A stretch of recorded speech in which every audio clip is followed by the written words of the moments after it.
एक नगर में एक बहुत बड़ा सातिर चोर रहा करता था और उस चोर के बारे में तो सब जानते थे, पर आज तक उसे कोई पकड़ नहीं पाया था।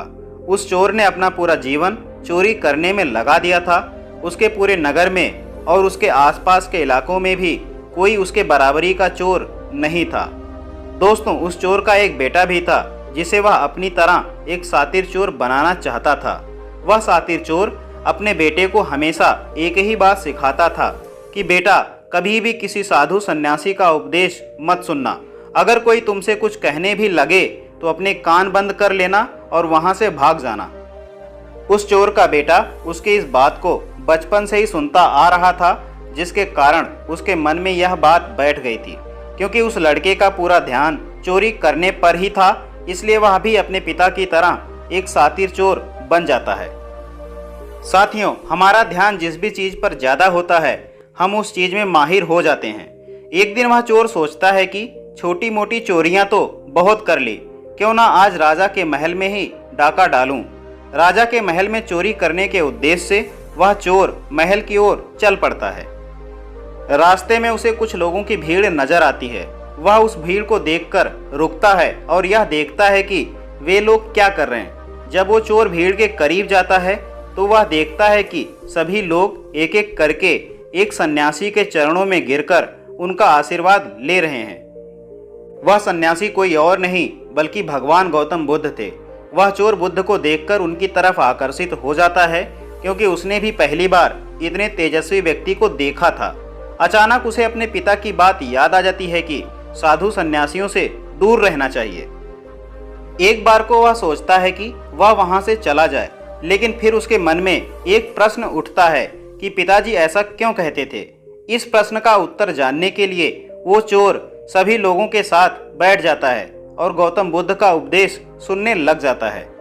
बुद्ध उस उपदेश में झूठ बोलने की व्यर्थता और विश्वासघात के बारे में बताते हैं। उपदेश समाप्त होने के बाद वहां बैठे सभी लोग अपने अपने घर चले जाते हैं और वह चोर भी चोरी करने के लिए महल की ओर चल पड़ता है।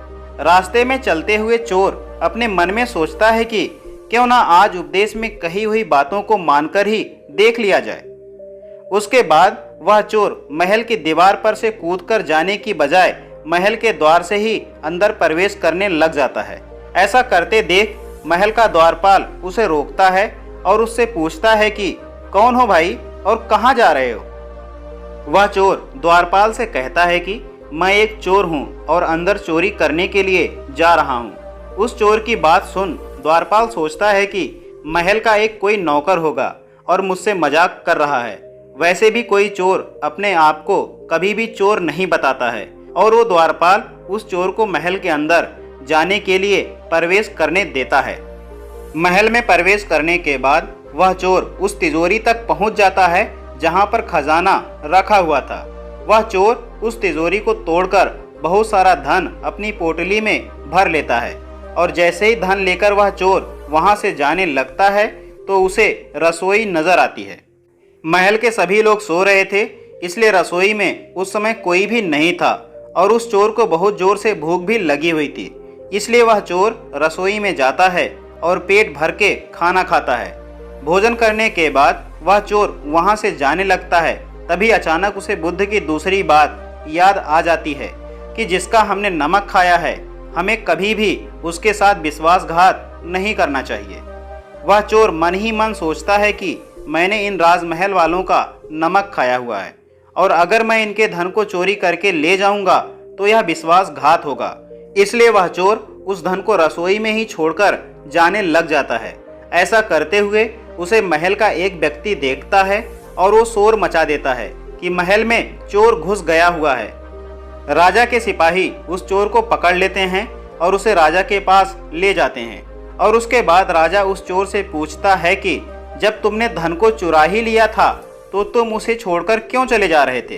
वो चोर कहता है कि एक सन्यासी के उपदेश के कारण। किसी के साथ विश्वासघात करना बुद्धिमता नहीं है बल्कि मूर्खता है। जिसके भोजन को खाकर हमें जीवन मिला है, उसके साथ हमें कभी भी विश्वासघात नहीं करना चाहिए।